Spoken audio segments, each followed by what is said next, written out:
Sandu brothers, congratulations for having spent 115 years successfully in making Ayurvedic medicines.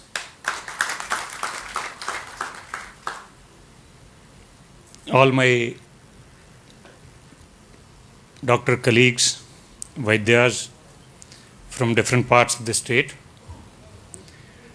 my dear friend, Honorable Vice Chancellor of Maharashtra Ayurveda University, do I say that? Maharashtra University of Health Sciences, Dr. Jamkar, Honorable Vice Chancellor of Gujarat Ayurveda University, Dr. Kotecha, the whole Sandu family, my senior colleagues, senior teachers, awardees, my colleague Dr. Tathed, and I can see many of my friends in the audience. This is a real pleasure to be here this evening, although the program seems to be have gone a little longer than what we expected. But anyhow, the program is very good. It is all to honor the Ayurvedic doctors. I don't see this as a promotion of Sandu. I don't see this as a promotion of a manufacturing company. When Shashank came to me, I only saw a very honest kind of a appeal on his face that he wants to sincerely honor Ayurvedic doctors who have contributed very sincerely to the field of Ayurveda, maybe in Ayurvedic education or in Ayurvedic practice. And I compliment the whole Sandu family for designing such an award. This is, I think I must have seen many award functions. I have been chief guest at many places. But this is one of the very unique crowds that I see. There is nobody in the audience who is without a purpose. Everybody has got a purpose, and the purpose is to honor our seniors, to honor our sincere and the best of the practitioners on the stage. I think it needs to be applauded. I give a big hand to all these awardees and all those who are going to be awarded after that. There are 2-3 issues that have been raised. One is, Jamkar sir, now as my age is growing, I always have a feeling evidence-based Ayurveda is a slogan which is good for allopathic people. We need an evidence, we need an evidence only to convince you that yes sir, we are right. But I don't think Ayurveda needs to convince anybody that we are right. Whatever is mentioned in Shastras, just imagine, just about 200 years ago, this allopathic system of medicine came into being. What was happening for thousands of years before that? It was this Ayurveda which was taking care of health in this great country. Not only in this great country, but the influence of Ayurveda had spread to Greece, it had spread to Iraq, it had been into Arabians, and the whole circle. We say we are doing globalization today, but I always say we were already globalized. We had, what is Unani medicine? From India it went to Yunan, Yunan is Greece. From Yunan it came to Arabs, Muslim rulers, and they made it as Arabian medicine, and the Arabian medicine came into Ayurveda known as Unani medicine. So it's a whole full circle that Ayurveda has been going around in the globe. I think evidence is good, talking about evidence is fine, but for the practice of Ayurveda, whatever is written in the text, just believe me, it is more than Index Medicus. It is more than any Lancet. It is more than any other authoritative textbook of modern medicine. In modern medicine, you try a medicine on maybe 30 rats, 40 rats, or maybe 6 rats. This is what I've seen in the experiments. Maybe that it tested takes billions and millions of dollars. But Ayurveda has tested not on 30 or 40 or 100 or 1000 rats. It has tested on millions of human lives. It has been in practice, and I always believe that Ayurveda as mentioned in Ayurveda must be practiced. Of course, we are open to innovations. We are open to our own judgment. You can make your own combinations as per your own judgments. But see that you follow Ayurveda as it is. The concepts are very sacrosanct. I don't think we need to tamper with the concepts of Ayurveda because they are the basis. Otherwise, if we leave the concepts, we are plainly a herbal medicine. We are nothing beyond that. So, the concepts of Ayurveda make it as Ayurvedic medicine. Otherwise, you are equivalent to herbal medicine, what is found in Europe. They take out a plant, take out an extract, and they try to promote that as a phytomedicine. So, Ayurveda is different. It has been there for thousands of years.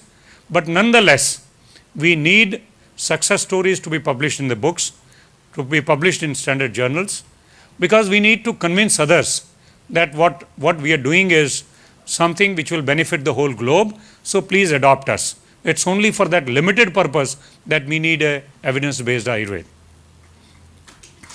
Now, one very important thing about Ras Shastra that I have been always having a feel, I'll just take a minute because even I have to rush to the airport.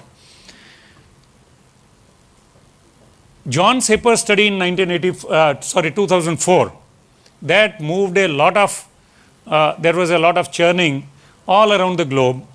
Several Indian consignments of Ayurvedic medicines were blocked in Singapore, in Australia, in US. It had a lot of impact on Ayurvedic business per se. Let me tell you, even that time I was in Dabur, and I used to come to Mumbai once a week, and I used to see the patients here.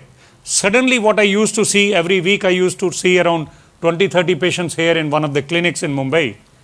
That came down to 4 or 5 patients during those days when this news was being circulated in the newspapers. The impact, short-term impact was there. But let me tell you, if somebody tells you, the allegation was that an anti-diabetic product from one of the companies in Gujarat was found to contain some metals. It had Trivanga Bhasma.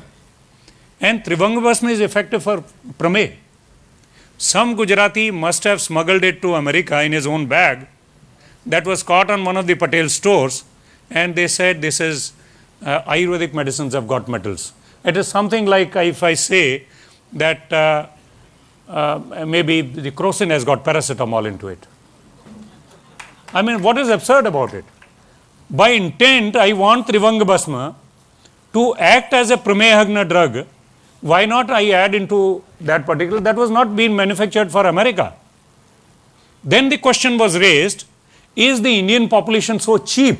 The health of the Indian population is so cheap that we don't want to expose the Americans to heavy metals, and why should we expose our own Indian people to heavy metals?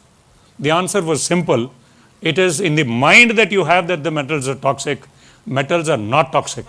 I use a lot of gold medicines. I use a lot of Ras Shastra dravyas, and my own feeling was the way they are processed, they are made into nanoparticles. Time and again you burn them at 1500 degrees centigrades, and time and again it has been proved that there are nanoparticles. There are, another research from BHU said that an amalgam is prepared. Organometallic preparations are prepared when you are rubbing the metal with some juices, maybe Nimbu juice or Muli Swaras or maybe Tulsi Swaras. That is the time, or maybe with Kanji, you are making herbo-metallic preparations. I mean, it is a combination of an organic stuff and an inorganic stuff. That is called as organometallic preparations. And when they are burnt time and again, they become nanoparticles. They are easily able to pass through the cellular membranes, and hence they do not cause nephropathy, they do not cause hepatotoxicity. This is my, I mean, whatever papers we have read, I can quote you 100 of other examples. Because I had been into a company, my interest always was to secure because every company has got, the major companies have got metallic medicines. The prestige of the company is always at stake. If somebody says this particular medicine from a company has killed a patient, so the prestige of the company is at stake. So all those safety studies we did, and what we found was the heavy metals are not toxic, just believe it. And I always say Ras Shastra rather is more effective than more effective in terms of the speed of recovery as compared to pure herbal medicines, and this can be called as futuristic medicine. Ras Shastra is a futuristic medicine. The only threat that I see is one of the agreements that was signed by 156 nations not to use mercury in any of the oral preparations. I have been writing to Ayush department for last 1.5 years when this agreement was signed. When I read on the internet, that was the time. People woke up after 6 months after that, but I could see the threat. Now Ayush department has sent a letter to all FDAs to find out how much of the mercury the Ayurvedic industry is using, so that they can take an exemption from that international whatever deed or some agreement has been signed. I think Sandhu Brothers is playing a major role. For all of us who are Ayurvedic practitioners, we know that we need a lot of classical medicines. There are very few companies in the country today which make genuine classical medicines, Granthokta medicines. And if you see, one of the companies got sold out maybe 2-3 years back. Zandu went to Imami, and it is under a real threat. How serious, I mean, Dabur is in continuing with the ethical products, we do not know. How serious the other companies are. But I think more companies, if they come into manufacturing of Granthokta medicines, that is something which will really push the Ayurveda forward. Otherwise, we will land up into only patent and proprietary drugs, and classical medicines are likely to be lost. With these words, it's just a word of caution. I am not a pessimist. I am very hopeful. Ayurveda is getting its glory that it used to enjoy. And let me tell you, friends, Ayurveda has got very, very bright days ahead. I wish you all the best for that. I wish all the best to Sandhu. Thank you for calling me here. Thank you once again. Jai Hind.